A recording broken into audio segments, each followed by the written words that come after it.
இப்போ இஸ்லாமிய கல்வியை பொறுத்தவரையில் இதில் குர்ஆன், ஹதீஸ், இதனோடு தொடர்பான கலைகள் இவற்றை ஆழமாக படித்து புலமை பெறக்கூடிய நிலையில் மக்களை உருவாக்குகிற ஒரு கல்வி முறை ரசூல் ஸல்லல்லாஹு அலைஹி வஸல்லம் அவருடைய காலத்தில் இருந்து வந்திருக்கிறது. சஹாபாக்களில் சிலர் தங்களை அதற்கென்று டெடிகேட் பண்ணி மஸ்ஜித் நபவியிலே உட்கார்ந்து அல்லாஹுடைய தூதரிடத்திலே படித்திருக்கிறார்கள். அல்லாஹுடைய தூதர் அவர்களை ஸ்காலர்ஸாக தரப்படுத்தி வெளியாக்கி இருக்கிறார்கள். இதில் முக்கியமான விஷயம் என்னென்று கேட்டால், ஒரு தகவல், கல்வியை சஹாபாக்கள் எல்லோரும் அவர்களுடைய சக்திக்குட்பட்டவரை தேடினார்கள். ஆனால் எல்லா சஹாபாக்களும் ஆலிம்களாக மாறவில்லை. ஞாபகத்தில் வச்சுக்கொள்ளும். இப்போ செய்யப்படக்கூடிய சில பிரச்சாரங்களின் பின்னணியில் எல்லோரும் ஆலிம்களாக வேண்டும் என்கிற ஒரு மனநிலை உருவாகி இருக்கிறது. தப்பு, சாத்தியமில்லது. சஹாபாக்களில் ஆலிம்கள் எத்தனை பேர் இருந்தார்கள் என்று கேட்டால், சுமார் 100க்கு உட்பட்ட 100க்கும் உட்பட்ட சஹாபாக்கள் தான் ஆலிம்களாக இருந்திருக்கிறார்கள்.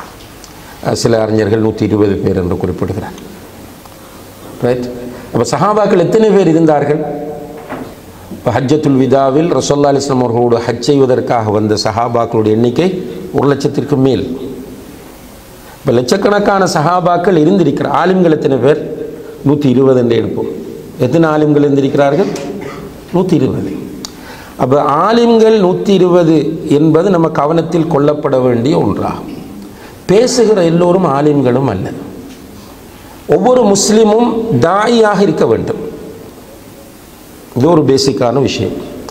இவர் தாயியாக இருக்கணும், நீங்கள் தாயியாக இருக்க வேண்டும், இவர்கள் தாயியாக இருக்கணும். நான் தாய் நன்மையும் நன்மையின் பக்கம் அழைப்பவர்கள், பாவங்களை சுட்டிக்காட்டி தடுப்பவர்கள். ஒவ்வொரு முஸ்லிமும் தாயியாக இருப்பார், இஸ்லாத்தின் பக்கம் மற்றவர்களை அழைப்பார். ஆனால் இஸ்லாத்தின் பக்கம் மற்றவர்களை அழைக்கிற எல்லோரும் யார் இல்லை? ஆலிம்கள் இல்லை. இதை புரிய தெரியாத அளவுக்கு இஸ்லாமிய சமுதாயம் இஸ்லாமிய கல்வி விஷயத்தில் பலவீனமாக இருக்கிறது. இதுதான் குழப்பம். இன்றைக்குள்ள பெரிய குழப்பம் இதுதான். உங்களுக்கு பயன் பண்ண யாரும் வரலாம், உங்களில் உள்ள ஒருவரே உங்களிடத்தில் எழும்பி பேசலாம். சஹாபாக்கள் அதை செய்திருக்கிறார்கள். ரசூலுல்லாஹி அலைஹி வஸல்லம் அவர்களும் என்கரேஜ் பண்ணுகிறார்கள், நல்ல விஷயங்களுக்கு வழிகாட்டுங்கள் என்று சொன்னார்கள். அப்போ ஒருவர் பேசுகிறார் என்பதற்காக அவரை ஆலிமாக்கி அவரிடத்தில் ஃபத்வா கேட்டு போனால் என்ன நடக்கும்? ஆபத்து தான் வரும். ரசூலுல்லாஹி அலைஹி வஸல்லம் இன்னும் ஒரு விஷயம் சொன்னார்கள், புகாரியில் வரக்கூடிய ஹதீஸ். இப்போ நம்ம ஏற்கனவே ஒரு ஹதீஸை குறிப்பிட்டோம், கல்வி உயர்த்தப்படும் என்று. கல்வி மறுமை நாள் நெருங்கும் போது கல்வி உயர்த்தப்படும். அந்த கல்வி உயர்த்தப்படும் என்று சொன்னால் எப்படி உயர்த்தப்படும்? ரசூலுல்லாஹி அலைஹி வஸல்லம் அவர்கள் அதற்கு ஷரஹ் செய்கிறார்கள், விளக்கம் தருகிறார்கள். இன்னல்லாஹ லா யன்தஸிஉல் இல்ம இன்திஸாஆ. கல்வி அப்படி பூமியிலிருந்து பிடுங்கி எடுத்து விடுவதில்லை. கல்வி உயர்த்துறால் ஒரே அடியாக அப்படி பூமியிலிருந்து அப்படி கல்வியை மேலே தூக்கி எடுப்பதில்லை. வ இன்னமா யக்பிதுல் இல்ம பிகப்தில் உலமா. கல்வி எப்படி எடுக்கிறான்னா, உலமாக்களை மவுத்தாக்குவதன் மூலம் கல்வியை உயர்த்துகிறார். உலமாக்கள் மூத்தாக என்ன நடக்கும்? கல்வி உயரும். புக்ஸில் கல்வி இருக்கும், ஆனால் உலமாக்களுடைய உள்ளங்களில் இருக்கிற கல்வி புனிதமானது. இஸ்லாத்தில் உலமாக்கள் என்ற ஒரு கூட்டம் இருக்கா இல்லையா? தெளிவாக புரியுங்க. ஏனென்றால் குழப்பி வைத்திருக்கிறார்கள். உலமாக்களுடைய கண்ணியத்தை எல்லாம் இஸ்ஸத்தை எல்லாம் இல்லாமலாக்கி கொண்டு வாழுகிற ஒரு காலம் இது. உலமாக்கள் என்ற ஒரு கூட்டம் இருக்கா இல்லையா என்று கேட்டால் இருக்கிறது என்று குர்ஆன் சொல்லுகிறது. இன்னமா யக்ஷல்லாஹ மின் இபாதிஹி அல் உலமா. அல்லாஹ்வை சரியாக பயப்படுகிறவர்கள் உலமாக்கள். உலமாக்கள் என்று இருக்கிறார்கள்.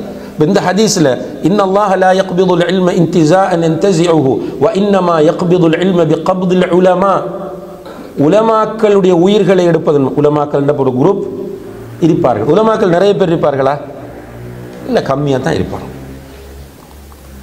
உலமாக்களுடைய உயிர்களை எடுக்கிற போது அவர்களோடு சேர்ந்து கல்வியும் போகும். அப்போ உலகத்தில் உலமாக்கள் இல்லாமல் போகிற நேரத்தில் ஜாஹில்கள் மக்கள் மத்தியிலே தங்களை உலமாக்களாக காண்பித்து கொண்டு வருவார்கள். ஜாஹில் என்றா யாரு? உலமாக்களிடத்தில் இருக்க வேண்டிய அந்த இல்ம் இல்லாதவர்கள் ஜாஹில்கள். அவர்கள் வருவார்கள், அவர்களிடம் போய் மக்கள் கேள்வி கேட்பார்கள், ஃபத்வா கேட்பார்கள். இப்போ உலமாக்களை பொறுத்தவரையில் அன்புள்ள சகோதர சகோதரிகளை எப்போதுமே அல்லாஹுடைய விஷயத்தில், குறிப்பாக ஃபத்வாவுடைய விஷயத்தில் அவர்கள் மிக கடுமையாக பயப்படுவார்கள். ஆனால் ரசூல் ஸல்லல்லாஹு அலைஹி வஸல்லம் அப்படி தான் இருந்தார். ரசூலுல்லாஹ்ட்ட போய் கேள்வி கேட்கும்போது என்ன சொன்னாங்க? வஹி வந்தால் பதில் சொல்லுவாங்க, இல்லைன்னா சைலண்டாக இருப்பாங்க, தெரியாத சொல்ல மாட்டாங்க. அபூபக்கர் ரலியல்லாஹு அன்ஹு ரசூலுல்லாஹி ஸல்லல்லாஹு அலைஹி வஸல்லம் பெஸ்ட் ஃப்ரெண்ட். எத்தனை ஹதீஸ் அறிவிச்சார்? எந்த நேரம் நீங்கள் பாருங்கள் கூட இருந்தது யார்? ரசூல் ஸல்லல்லாஹு அலைஹி வஸல்லம் அவங்களோடு அபூபக்கர் தான். எத்தனை ஹதீஸ் அறிவித்தார்? விரல் எண்ணக்கூடிய சில ஹதீஸ்களை தான் அறிவித்தார். அவரிடம் ஒரு மூதாட்டி வருகிறார். அவர் ஹலீஃபாவாக இருக்கும்போது மூதாட்டி வந்து கேட்கிறார், அபூபக்கரே, என்னுடைய பேரன் மூத்தாகிவிட்டார், அவருடைய சொத்து இருக்கு நிறையா, அவருடைய சொத்திலிருந்து எனக்கு எவ்வளவு கிடைக்கும் என்று கேட்கிறார். அபூபக்கர் ரலியல்லாஹு அன்ஹு ஹாஃபிதுல் குர்ஆன், ஒரு ஹாஃபித்.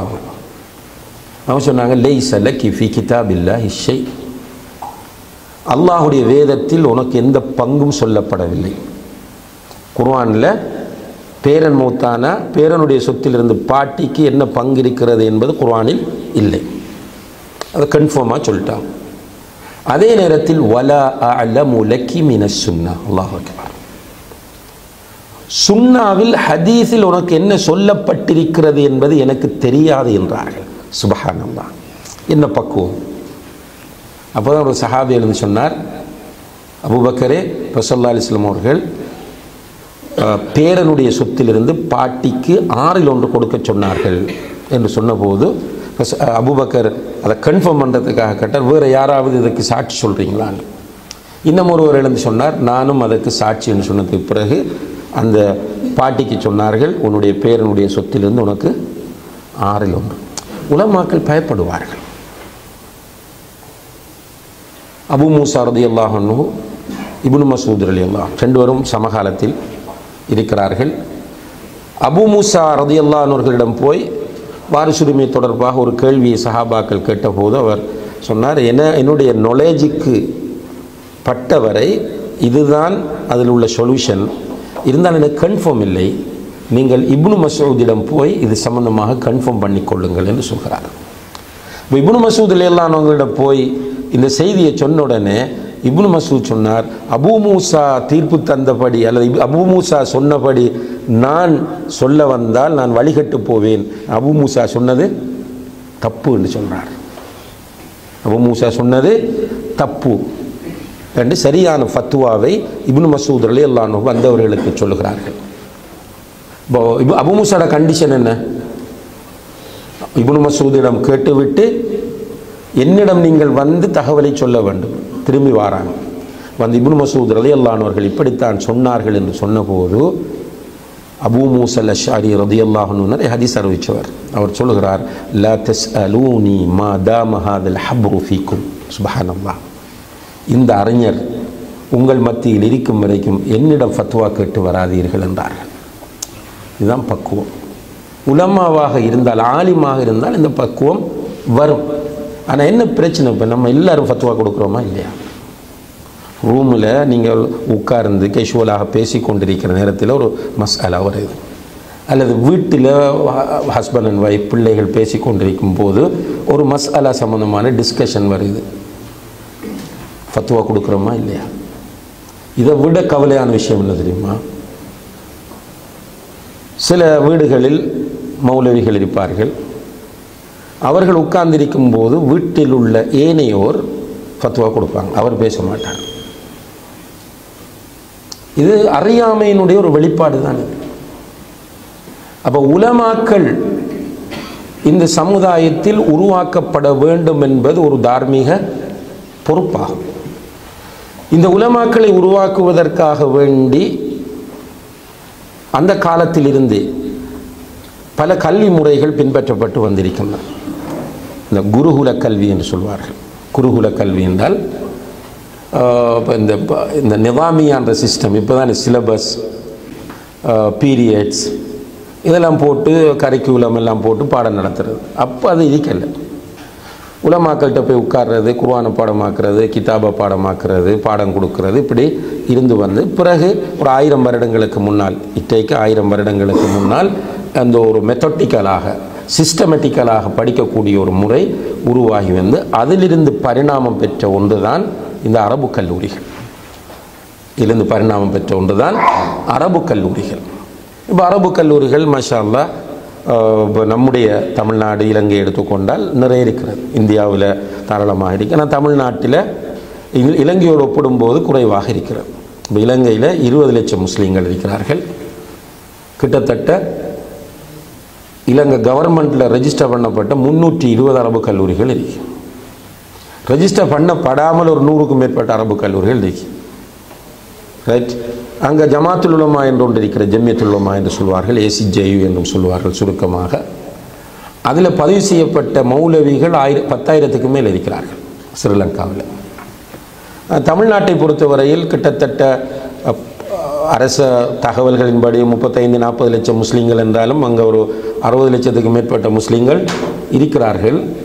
அரபு கல்லூரிகள் என்று பார்த்தால் ஒரு 40-45 அரபு கல்லூரிகள் தான் தமிழ்நாட்டில் இருக்கிறது. பதிவு செய்யப்பட்ட அந்த மௌலவிமார் லிஸ்ட் எடுத்து பார்த்தாலும் ஒரு 4000 to 5000 பேர் தான் பதிவு செய்யப்பட்ட நிலையில் ஜமாத் உலமாவோடு இணைந்து செயற்பட்டு கொண்டிருக்கிறார்கள். ஆனால் நாளாந்தம் அல்லது அடிக்கடி அரபு கல்லூரிகளின் தோற்றம் வந்து கொண்டிருக்கிறது. ஆனால் கவலையான விஷயம் என்னென்றால், இந்த அரபு கல்லூரிகள் எப்படி நம்ம இன்றைக்கு நவீன கல்வி முறையை பற்றி நம்ம அடுத்த செஷனில் பார்க்க போகிறோமோ, அதுபோல் அரபு கல்லூரிகளினுடைய தரமும் பலவீனம் அடைந்து கொண்டு வருகிறது.